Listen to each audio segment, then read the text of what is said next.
বাবুকে স্যার আসামি কৃষ্ণনগরে আছে, এক হোটেলে, কৃষ্ণনগরে এক হোটেলে আছে আসামি।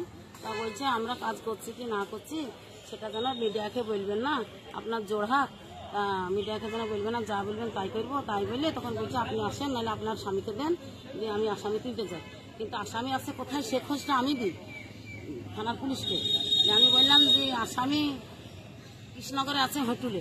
তখন আমার ছেলেকে দিই রাত 9টায়, আমার ছেলে যায়, তখন রাত 1টা বাজে 10 মিনিট বাকি, 1টা বাজতে 10 মিনিট বাকি। তখন আসামি তোলে, তখন আমার ছেলে বলে মা দুটো আসামি তুলেছে, মানে শফিককে আর ভোলাকে তুলেছে, আর রুবেল ওকে তো খাবার আনতে গেছে। আর ওইখানে একটা নেহা বলি তিনানা নেহা বলে মেয়েটার নামটা আমার বেশি মনে পড়ছে না, সেই মেয়েটা শুধু ছিল ওখানে হোটেলে। সেই মেয়েটাকে তুলে নিয়ে আর হোটেলে কাউকে ঢুকতেও দেয়নি। ওইখানকার কৃষ্ণনগরের পুলিশ নিয়েছে, নিয়ে সেই পুলিশকে নিয়ে আমার ছেলেকে চারিধার ঘিরাও করে তখন বাইরে তুলেছে, দিয়ে ওই ভিডিওটুকু করেছে আমার ছেলে। তাছাড়া বেশি ভিডিও করতে পারিনি। দিলে সেই রাতটাই আমাকে সুধেনবাবু ফোন করে বলে যে আসামি তুলেছি। বলছি হ্যাঁ আমি জেনেছি। আপনারা কি চাইছেন এখন? আমি চাইছি আমি ন্যায্য বিচার চাই। আমার মেয়ে স্কুলে পড়া স্টুডেন্ট, ভালো পড়া, নাই আমার স্কুলে ভর্তি আছে, রেজাল্ট আছে, আমার ভর্তির রসিদ আছে, সেগুলো দেখবেন প্রমাণ। আমার 16 বছর 7 মাসকার মেয়েকে লিজি ধর্ষণ করছে, তার আমি বিচার চাই।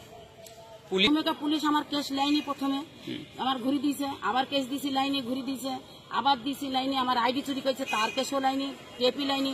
পুলিশ বাইরে এক মতন কথা বলছে, পুলিশ ঘরে যে এক মতন কথা ভিডিও করছে মোবাইলে, পুলিশ কোনো টেপি লাইনে। আমার যাতে ন্যায্য 16 আনা বিচার চাই, আমি সেইটা করছি, সেইটা আমি চাই, ন্যায্য বিচার। আপনার নাম? আমার নাম শাহানারা বিবি, আমি শুক্তারার মা। ঠিক আছে। এরকম করছে মেয়েটা ওই শফিক।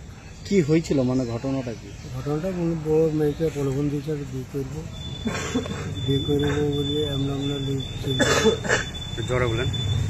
নিয়ে চলে যায়। দিয়ে তখন ও রেপও করেছে, ধরা পড়ে গেল।